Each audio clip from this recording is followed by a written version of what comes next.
You're a miner. Your father was a miner. Your father's father was a miner. Your father's father's father was a miner. And the trope goes on. And on. And on.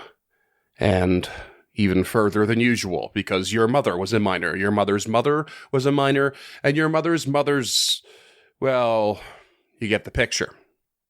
So long as you toss in all your aunts, uncles, siblings, and cousins within memory or recorded history, then you've got a picture worth 1,000 generations, all doing the same thing, more or less. You've been chipping at rocks ever since you received baby's first pickaxe, and the cunning of your people knows stone through and through. You'd think a life like this would be dull and dry with its dusty and methodical repetition, but the mystery waiting behind every wall has always helped you find the energy to hoist your tools and start the day. Rocks and metals are not just mundane or precious to you. They hold ancient secrets and stories, little understood by even fewer people.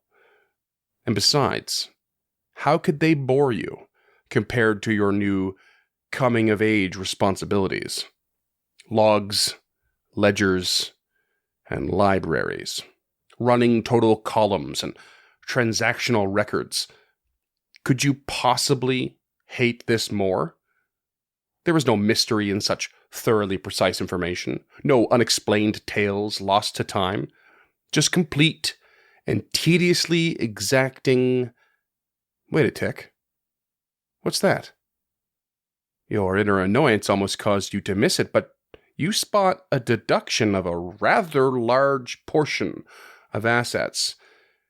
And the reason given simply says, tribute, comma, XX. You turn to your mother, sitting nearby, her quill scratching at the page of a massive, well-worn tome. What's this here, Ma? It says, tribute? Her eyes peer over her smudged spectacles, and she gives you a cheeky smile. Ah, so you found the secret to our success. You feel your eyebrow instinctively cock as your face dons a look of confusion. Secret? Success? Who's XX, Ma? The wrinkles across your mother's face deepen with delight. Why, that would be Zezavus the Xorn.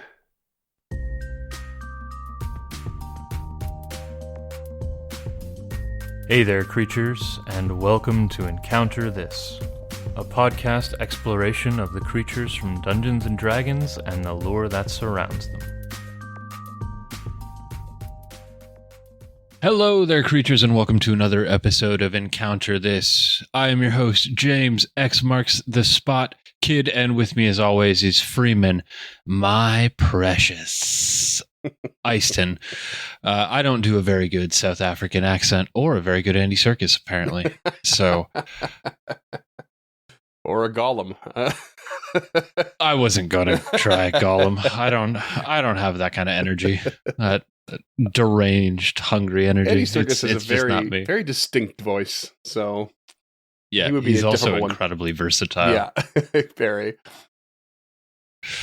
But if you didn't pick it up from the intro or from those nicknames, we are talking about Xorns today, and they can be found in the Monster Manual on page 304 if you want to follow along. And by we, I of course mean Freeman, because I'm doing the intro, and that is my contribution in its entirety. Sit back and shut up. That's the plan. Xorns. I recall reading about these things a while back, and I remembered pretty much everything, because it's not super detailed, to be honest. Okay. I did realize as I was writing this episode that I made an accidental trend yet again, like with the flail snail. I didn't realize these creatures were going to be an earth elemental, so I'm on an elemental train apparently. Right on. But yes, they. Yeah, I'm excited. I don't know anything about these Xorns. The only Xorn I know is Xorn and son of. Son of Sword. I've never watched that show. I didn't even think of that. Oh, it's so fucking funny. Is it? I am so mad it got canceled after the first Zorn season. with a Z though? Yeah, it is. Okay. Yeah, it's Jason Sudeikis, and Tim Meadows just is a perfect character in it. Nope, never watched it. But yeah, let's talk about the old 5e Xorn here. Well, this creature actually appears since 20 in every edition, oddly enough. Oh, wow. Pretty sure they're one of those proprietary creatures. So I didn't really expect them to go back that far, but it doesn't add a whole lot of meat to it, I'll tell you that. Okay. So these guys kind of go under the radar. But a Xorn, well, start off with the appearance. The appearance of a Xorn basically immediately gives away its unnatural origins. Its body is like rocky and pebbly. It can range from 3 to 8 feet tall based on its age, essentially. And the width mostly equaled its height as well. And they could weigh up to 9,000 pounds or 4,100 kilograms. And so they're dense as all hell. And these are medium creatures, and they weigh that much. Wow. Yeah. So, and I took a page out of your book because considering how much they weighed, I was like, I got to see what else weighs that much. So they weigh approximately the same as a 40-foot cargo container or a monster truck. That's the cargo container that people routinely make homes out of. Yes, yeah, like it's one of the big crazy. Ones, yeah. And when you say monster truck, you're not just talking about something jacked up. You're talking about like Gravedigger. Yeah, like something huge. Yeah, something really big. Crazy. So, yeah. So very, very dense. But I mean, they're from the elemental plane of Earth. They are essentially made of dense rock and Earth themselves. So, they have 3 long arms. They're tipped with large talons. They have 3 thick, stumpy legs with clawed feet. And they have 3 stone-lidded eyes. And they all sit equidistant around its large, heavy body, essentially. So they have this, what you would call a radial symmetry, with one exception. So the arms connect at the very top of the body, and it doesn't really have what you would call a traditional head. Instead, its mouth sits on the top of its body, and it has this powerful mouth that's filled with long teeth that kind of splits down a proverbial middle. So it kind of like in one of those 3 arms, it starts like in the center of where that joint would be, and then it goes across the body and to the other side in between the other 2 arms. If you can kind of imagine, I mean, it's easier to see if you look at the artwork, which I've posted here. Yeah. So it's essentially a stumpy tripod, and then basically in the spaces between the legs at the top of the body are arms. Right. And in the spaces where the legs are between the arms are eyes, and then there's just a mouth that runs down the center, it looks like. But the mouth isn't like circular. It is like specifically divided in a half, which is like the only sort of non-radial symmetrical kind of element. Okay. Do you know what I mean? Gotcha. Yeah, I do. So, not a big fan of this word, but it's essentially just like a serrated gash. Yeah, more or less. Yeah, that's a reasonable way of putting it, I guess. The artwork's varied a lot. If we want to touch on that, I mean, back in 1E, everything's reflected in that pretty much, but it's really strange looking. It kind of looks like it's when he's got like scaled. Like human teeth, like yeah, and it kind of looks like it's shingled like a roof. Yeah, and it's got square irises or rectangular irises, like a goat. Yeah, right. Yeah, it's so strange. And then the next one looks like a fish out of water, a really mutated fish out of water, 2E. Very fish-like eyes. That one also looks like it has a trifurcated mouth. It does, actually, yeah. That I didn't notice that before, but you're not wrong. It definitely looks that way. 3 looks like a froghemoth that was born with a bunch of physical defects. It's so inconsistent to the rest. It looks like the god of Nurgle from Warhammer 40K. I don't know that, but I take your word for it. It's pretty messy. It looks very like straight up deformed, but you can't quite tell what its normal form should be. But then 4E and 5E are exactly what I described, more or less. They're both pretty consistent with each other. I actually had to give props to the 4E art on this one. It's pretty cool. Yeah, the 4E, it looks like where the pupils change to I don't know what those are called, slits, I guess, like cat's eyes. Cat-like thing, yeah. Totally. Neat. But yeah, these creatures, again, their physical appearance betray their unnatural origins. It's quite obvious. There's nothing really in the natural world that will take on a shape like this. Now, since they hail from the elemental plane of Earth, they actually prefer not to leave their home of that plane, because while they're there, they could just eat their fill without reservation. And when they arrive in the material plane, which is usually by accident and or curiosity, they have to seek out sustenance. And they do so while trying to find a way to return, usually. So their abilities granted to them from the plane allow them to effectively glide through earth and stone to do this, very much like a fish would through water.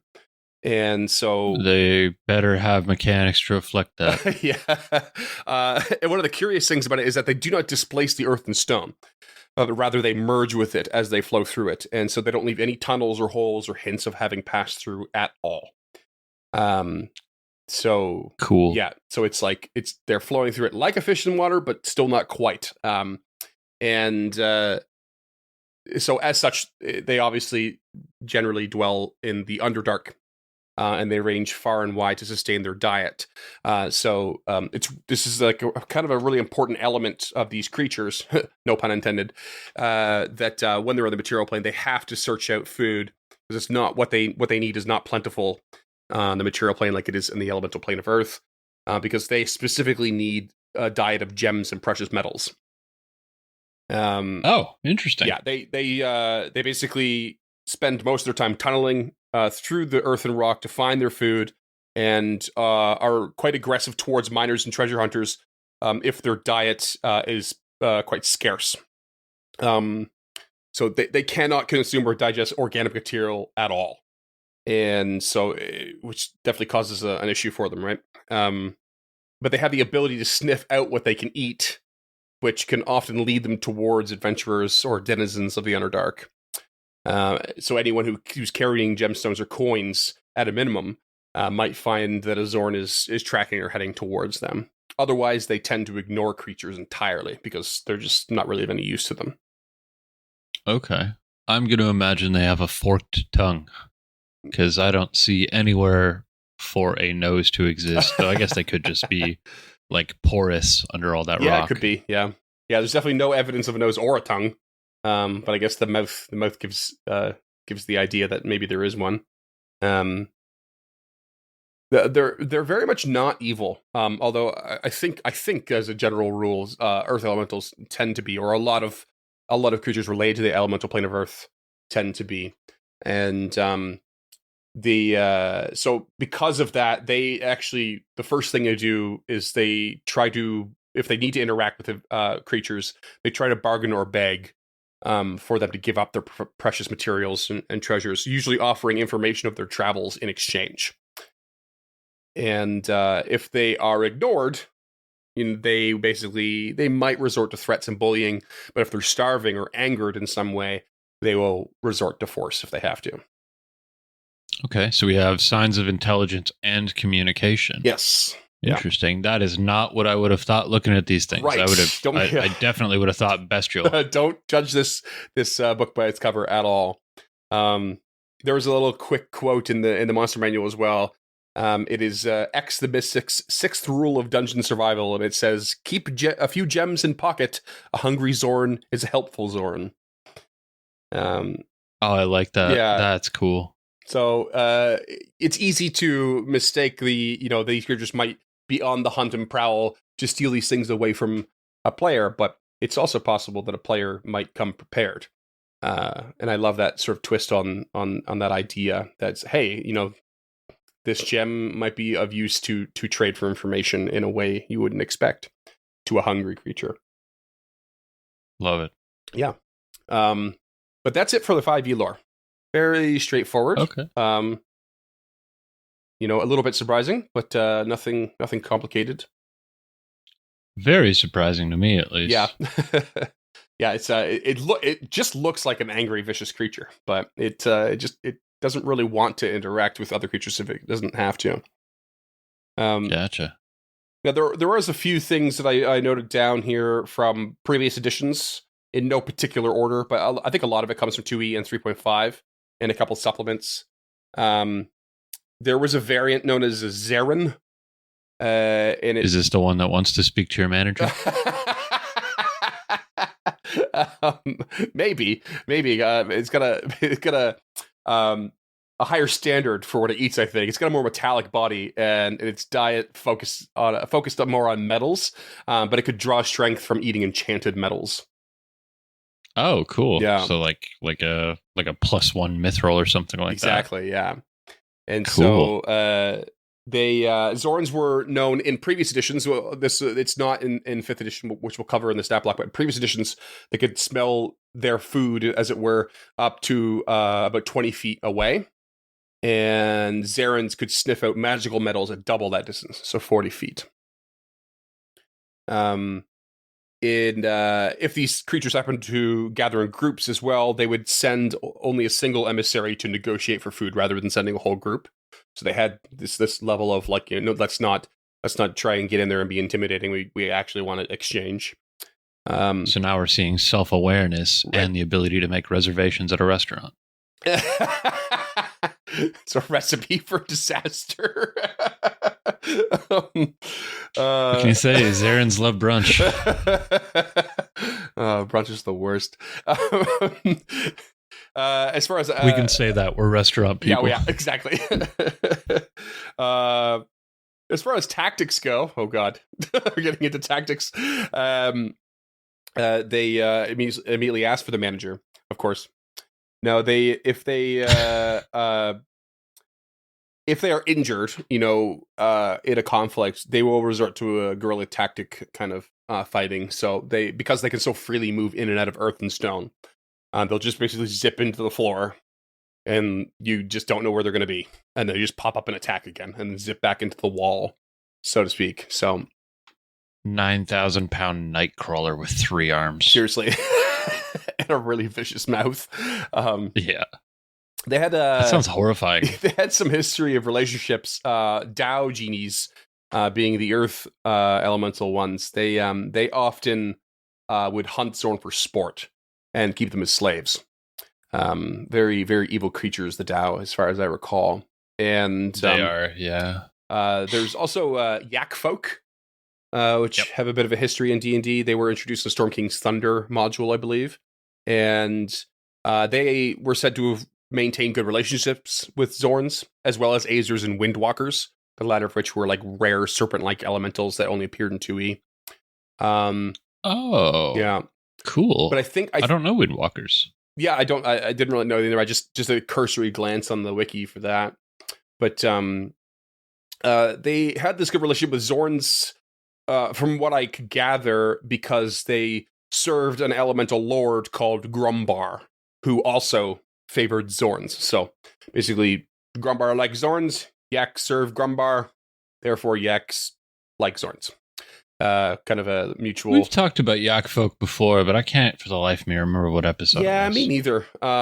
They have quite the page on the wiki with lots of detail, but they've, as far as I know, they've only come up in the Storm King's Thunder and have not been like fully fleshed out as like a playable race or anything. So that sounds right, yeah. But we may look forward to seeing them in the new Mordenkainen book. It's possible, yeah. I think they're adding some new ancestries. Yeah.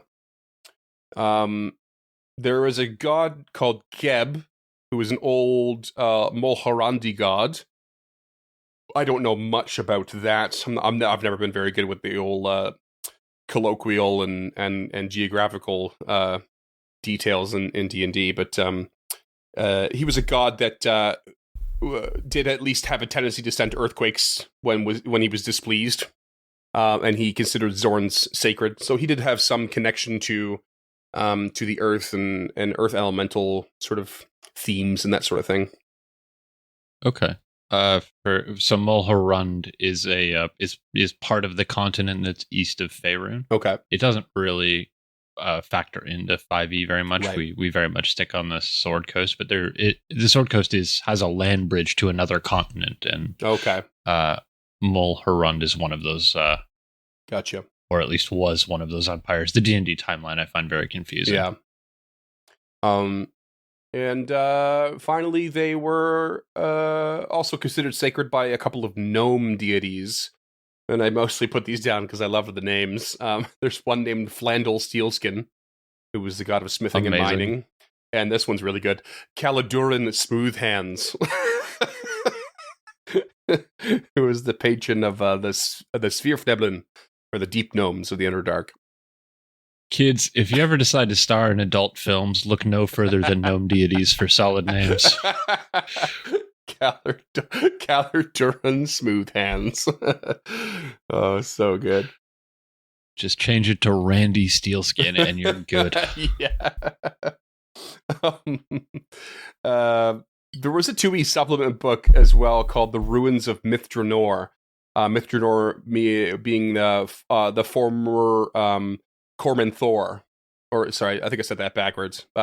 Formerly Corman Thor, eventually known as Mithranor. And so this book talked about that area and the ruins of. And in that book, it was said that the stony flesh of a Xorn was needed as a component in creating an item called the Dagger of Defiance.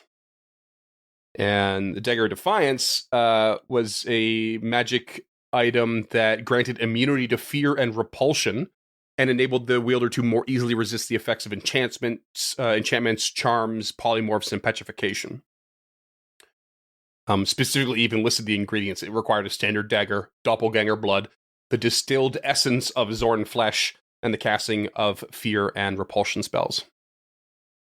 I want to play a game where we're given like a big boss, but all of the players just decide on like one of these old school items that they want, and the whole campaign is just us going to get the shit to make one of these fucking weird items.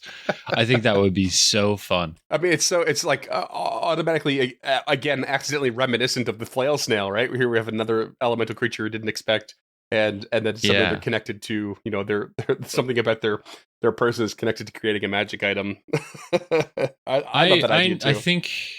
I think I need to explore older editions more. I know my game table is a 5e table, but I think it's time I start delving into like 1 and 2e, even if it's just 5e conversions. But well, that's just it. Yeah, I mean, a friend of the show, Gabe, who's over at Interparty Conflict, and he's had a couple other previous podcasts stuff. He's recently said that he was planning on working on a new podcast when he had the time, and he was going to convert one of his favorites that he never got to play at, but something he's always going to play. It was like a original or a 2e game. He wanted to convert it to Pathfinder 2nd Edition. I was like, oh, that sounds so cool. If you need help, let me know. There's some great material back there. And it really shouldn't be that difficult, right? Like, not really. I mean, like 5e and 2e are like the Legos or the Fisher Price of the TTRPG world. Like, they're so incredibly streamlined and dialed in. Yeah, it'd be more of a time sink than a difficulty, sort of thing. So CR adjustments and stuff like that. But I mean, I feel like we've been doing the show long enough that I could probably do that stuff in my sleep.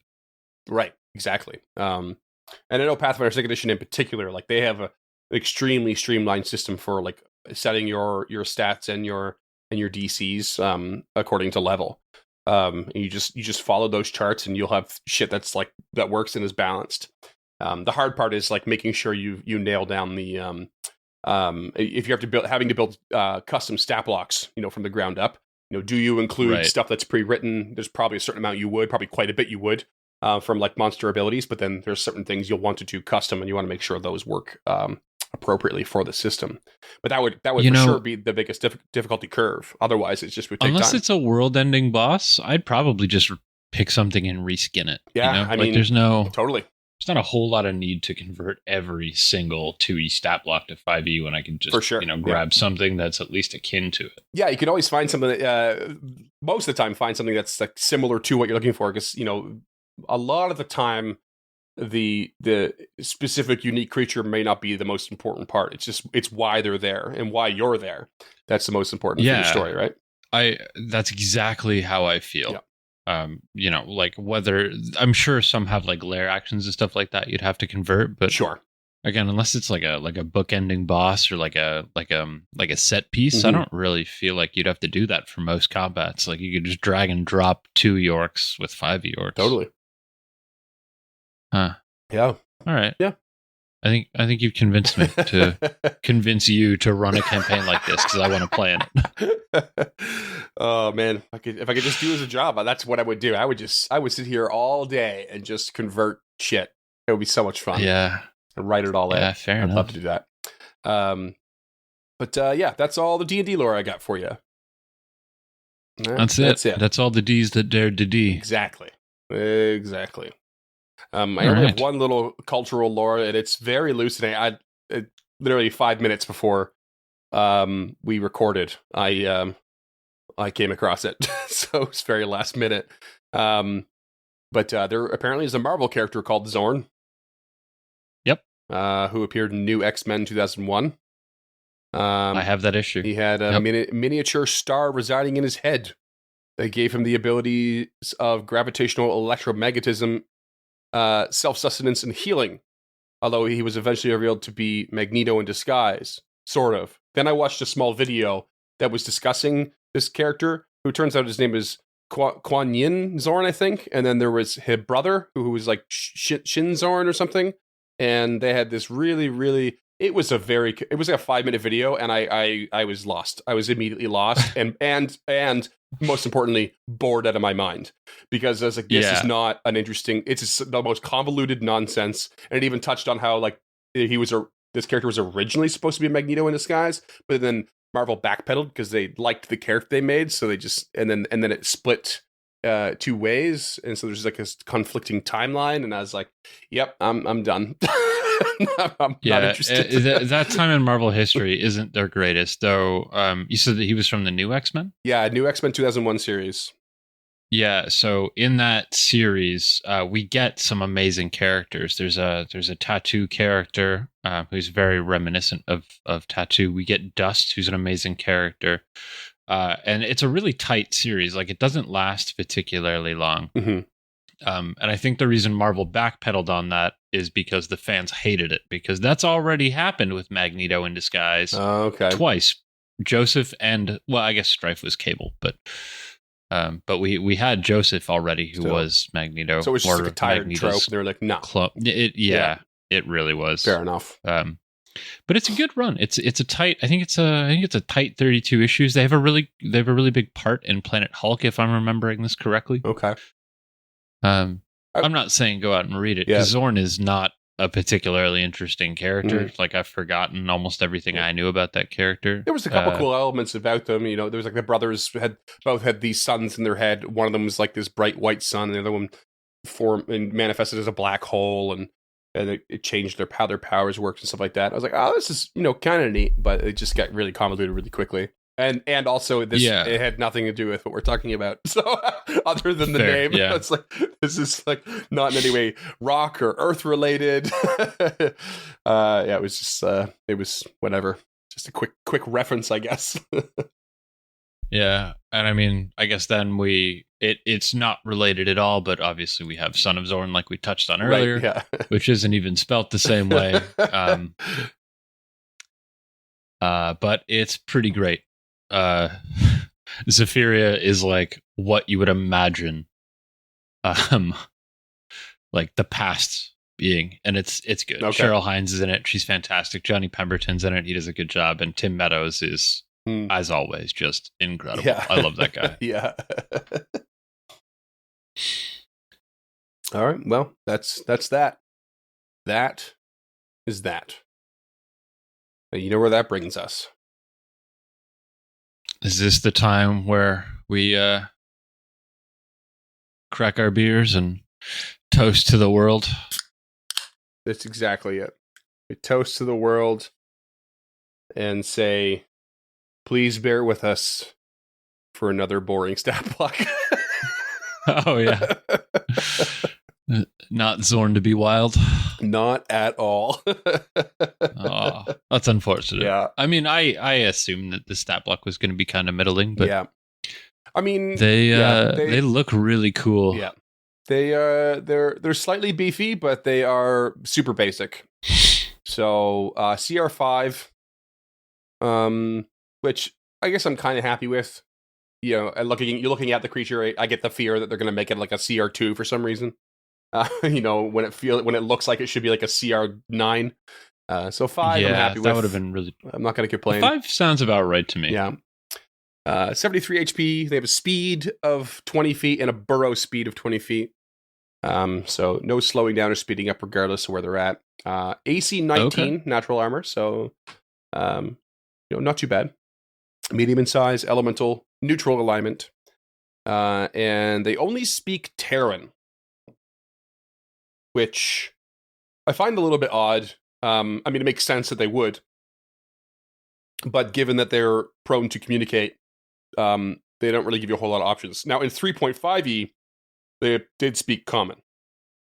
Okay. And I would already say, give them Undercommon at least. They're hanging out in the Underdark forever and ever, pretty much, trying to find a way home and feeding and bargaining. Surely they would learn Underdark at some point. So I would say just give them that at the very least.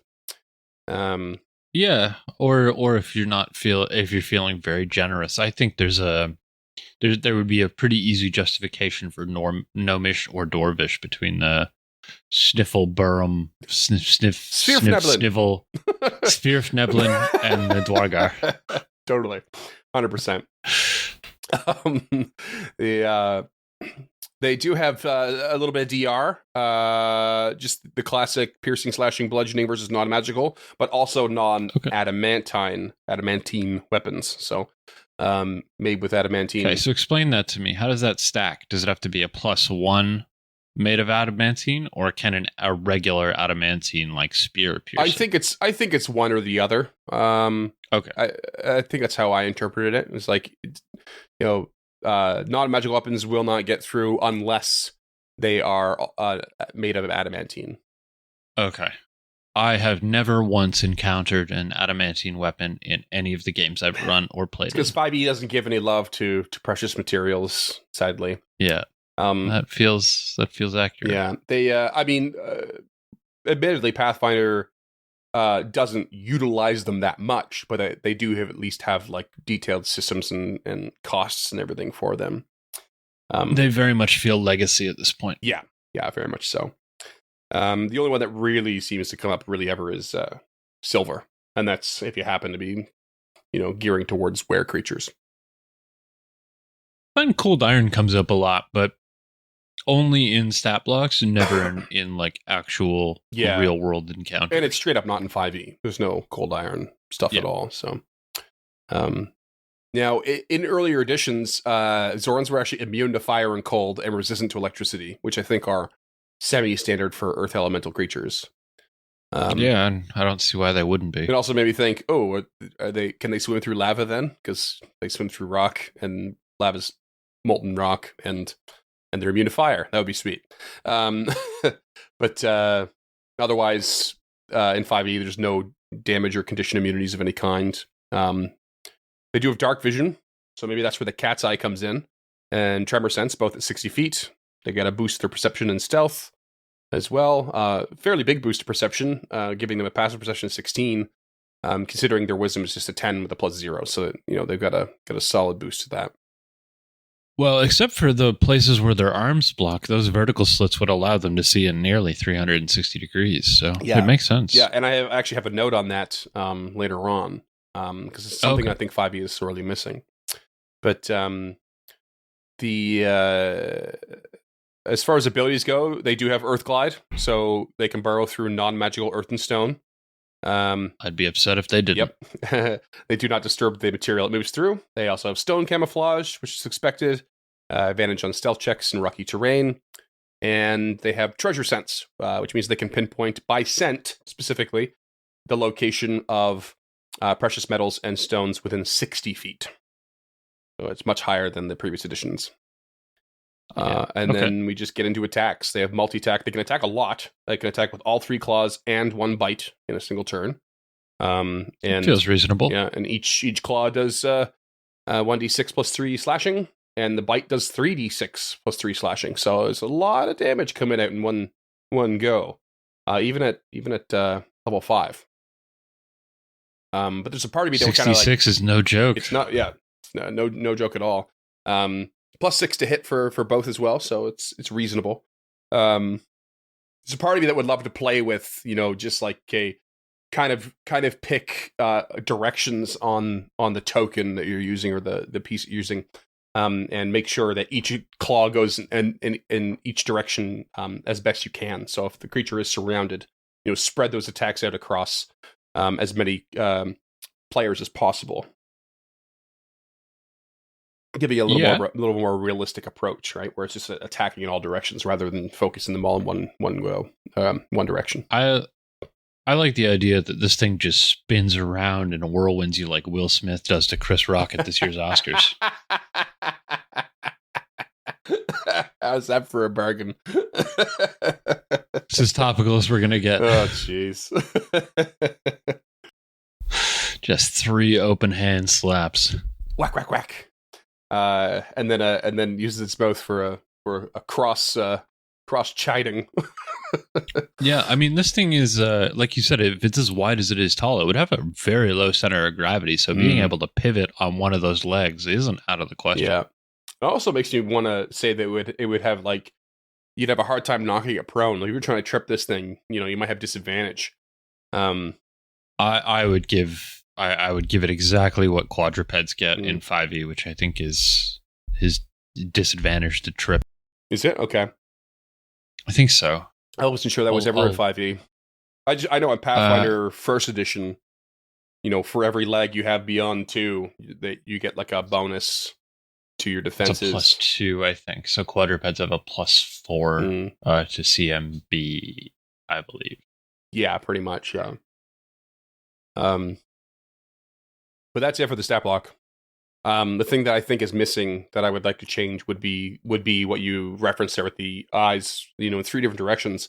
There's something in Pathfinder called all around vision, which basically grants you immunity to flanking because you can't really take someone off guard if they can see in all directions. So yeah, that's something I would employ here. Like flanking just straight up won't work on this creature. It's the sort of thing that should be included on like an ooze as well. Yeah. There's an ability that some of these quadrupeds have. I'm looking specifically at the goat, and it's called Sure-Footed, and it is advantage on strength and dex saving throws versus effects that would knock it prone. Oh, okay. So I would just give the Xorn that. Sure-Footed. There you go. Tag it on there, listeners. But yeah, I think you're absolutely right. There's no reason. That being said, I wouldn't make it immune to things like precision damage because I understand how sneak attack is built in 5e, but I almost fundamentally disagree with how it's built. So I would still probably give you your sneak attack damage if you were flanking. Yeah. Well, see the thing. Yeah, I wouldn't give you advantage on the hit. Yeah. Oh, okay. I see what you're saying. Because sneak attack in 5e is like you get it if you have advantage on your attack. Yeah. So you would still allow that. I would still allow it because that's not how I feel sneak attack should work. Right. I understand that it's called sneak attack and the idea is that you're so nimble. Right. You surprise somebody and you strike them somewhere vital. But it's the striking somewhere vital to me. Yeah. That is the important part of that, not the not the sneaking up on them. Like, Yeah. you could just as easily strike somebody who's aware of you with a rapier through the heart as somebody who's not. Right. You would have a better chance of it, which is the advantage.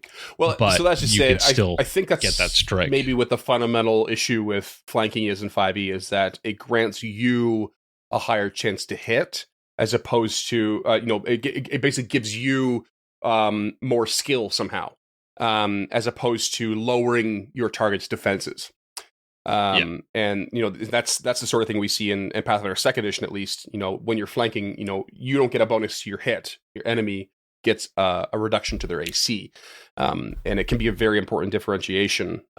For examples just like this, there's no this thing had all round vision. There's no reason for it to grant you an extra skill in your attack. But that doesn't mean it can't have a lower defense in some regard, such as allowing a precision hit to come through. Yeah.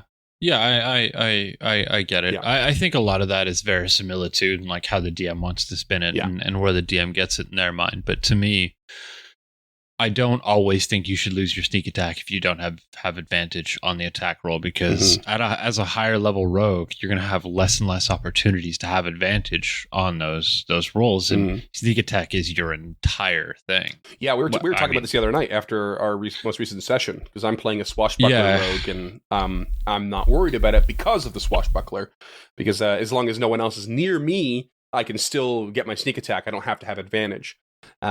So it's this sort of like little loophole, but you're basically arguing that that should just be a sort of stock standard approach. Yeah, for the most part. I mean, there are some classes that thrive on it, like the assassin and the scout are all both thrive on that. I mean, I know the scout is technically a ranger subtype, but if we're being honest with ourselves, it's a hybrid class, like it was in 1E. Yeah. Sorry, Pathfinder 1E. So I think that those classes should, you should be able to get your sneak attack off without advantage, because I don't see a value in the advantage. Sorry, in the other classes. So like as a thief, your specialty is opening locks and stuff, but in combat, you're designed to get in there, get out. Yeah. Same with like a burglar and an arcane trickster. You have your own specialties, but I don't think sneak attack should be dependent on whether or not you've caught your opponent off guard, unless that's like the character you've built. Well, I think the thing is that there needs to be more options to catch a character off, a target off guard, because effectively, and when you're getting to higher levels, like the rogue can do a tremendous amount of damage with that sneak attack, but they are dependent on finding a way to have advantage, and the general thing to get that is having another melee on the other side of a creature, but that's not always the best strategy, and so the fact that you're a melee character that's dependent, or generally a melee character that's dependent on another melee coordinating with you no matter what in order to be properly effective, and by properly effective I mean there's a huge gap there, right? It's like you're either very effective or you're hitting a point where you're barely doing anything to help, it's a really large margin of effectualness. That's a word, right? Effectuality. Effectivity. Yeah.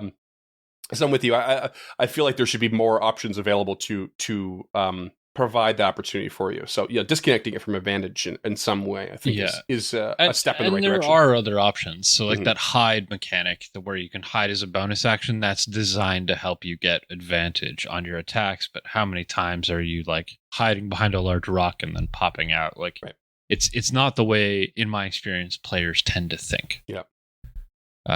Not that this conversation has any bearing on the Xorn whatsoever, but it's bearing on our homebrew of it, I guess. Yes. Yeah. So I would make this thing immune to flanking. If you're using that particular variant rule, which in all honesty you should be, I would make this thing immune to flanking, because you're right. There's no reason why you should be able to flank this at all. Yeah. Anything that doesn't require vision in a certain direction. So if something has tremor sense, or does have vision in all directions, like this creature. Oozes come to mind, like I said earlier. Things that don't really need a directional sense to function should more or less be immune to flanking. The only other thing I had is, and this is like, I'm not even really married to this at all, it's just kind of passing thought, but I wouldn't be opposed to some sort of acid spit attack. I think it only sort of stands to reason that it would have some stomach acid to consume its food, but that's a very natural approach, and this creature is specifically, detailed as unnatural. So I'm not super married to it, but I kind of just I liked the idea a bit of it, sort of trying to, if it does get into combat with the PCs, that it tries to, get them to drop or doff, precious metal weapons and armor so that it can consume them, kind of bullying and pushing them into doing such a thing, and maybe shooting acid that degrades the materials. That it still makes it consumable for them, but it makes it less valuable to the players. And it's very akin to the rust monster. But then I thought, maybe I'm just trying to pull from that creature too much, and it just doesn't really apply. But it's maybe something to think about. So I like where your head's at, but I think that that being able to consume harder materials is already reflected in the bite. The bite's already 3d6 damage, so we can already. I'm saying already so much. So we already have established that the bite is much, much stronger than a traditional being. But I like where your head's at. Yeah, maybe even just like a. With the 3 arms, maybe it has an ability to disarm, like an advantage to disarm or something like that. That I like. Yeah. I think I might give them a rend. A rend, okay. Yeah, so I would take multi-attack and give it another variant, so 3-claw rend.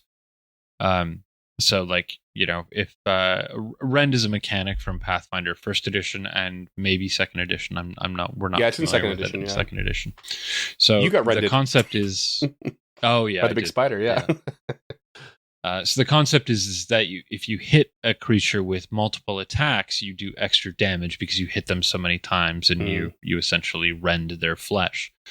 So I like the idea that this thing spins in a circle, hits a single PC with all 3 claws. And it does, maybe that's when it does 5d6 damage. Yeah. So it does an extra 2d6. Yeah, that'd be a good approach, because you could do it sort of in lieu of the bite. So you could be like, multi-attack does 3 claw attacks and a bite, or a rend, and then the rend has like this sort of what's we're looking for, caveat, where if you had done all 3 claw attacks on the same target, then you can use the rend. And the rend is like an automatic damage, so you don't have to hit on that one. But you have to land all 3 of the previous ones in order to make it work. So there's like a lower chance of it occurring, mayhaps. But if you do pull it off, the damage is that much bigger. Yeah, I wouldn't make the damage bigger, but what I would do is it would bypass any DR that the PCs had. Okay, sure. You could almost get into ignore armor if it's if it's like metal or something. Exactly it. Yeah. Yeah. So instead of it, maybe if all 3 hit, it does the same 66 damage. But if you have bark skin or something like that, it just bypasses it, or it just bypasses any temporary HP or something along those lines. Yeah, we're really kind of turning this creature into a Pathfinder 1E character now. Yeah, really I've been reading a lot of 1E lately. Yeah. That's kind of where my head's at. Yeah, but so many little details to go through. I know. I love that system so much. Yeah. And it'll always have a soft spot in my heart. But that's all I got. I've never used this creature before. I feel like you did once. I haven't. Oh, no. Okay. Griffin used it once, but he didn't use it properly. It turned into Notary Public by the end of the debate. That's right. That's right. It was from the Adventure Zone. Travis. Yeah, Adventure Zone graduation. Mm-hmm. Yeah, the Xorn turned into a Notary Public. So that would have been Mr. Travis McElroy. But what about you, listeners? Do you have a soft spot for Xorns or a personal story? Maybe they're much deadlier than we're giving them credit for. We don't have any experience running them. If you do, we would absolutely love to hear about it. You can hit us up on Twitter and Facebook at EncounterPod or Instagram at encounter.pod. You can shoot us off an email with the entirety of the story at info@encounterthis.ca. If you really like this, or you need to get a hold of us in an absolute hurry, you can subscribe to us on patreon.com/encounterpod, where for as low as $1 Canadian a month, I believe, it might be $1 US a month, you can get direct access to us in the Discord, where we are constantly lurking.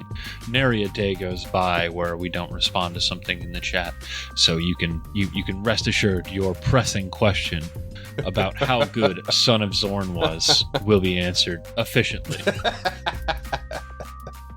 Yes. And if you think we deserve more than the absolute minimum, $5 a month will get you a handwritten thank you letter and access to the show notes, so you can see all the spelling and grammatical mistakes we make in these documents. And for $10 a month, you can suggest a creature. Maybe you want to see us do Zarin from 2E, or you want to see us tackle something from one of those Pathfinder games that we talked about. Maybe you have a particular favorite creature with rend, or maybe you don't care about that at all and you want to see us do I don't know, some creature from Attack on Titan. I guess I'm sure there's an Attack on Titan TTRPG. Yeah, I mean, probably. Maybe. Yeah. Or maybe you want us to cover the Demon of Nurgle from one of the Warhammer RPGs. There you go. You can ensure that we do that for $10 a month. And if that's not enough, if you need to do more, you can rate and review us on your platform of choice for absolutely free. And that really does help us out with our with the algorithms and whatnots. It's very late. I am running out of English words to use here. So thank you so much for listening. And we will catch you again in 2 weeks for Earth Day. Is that correct? It's like the day before Earth Day, I think. For Earth Day. I wish I'd never been Xorn.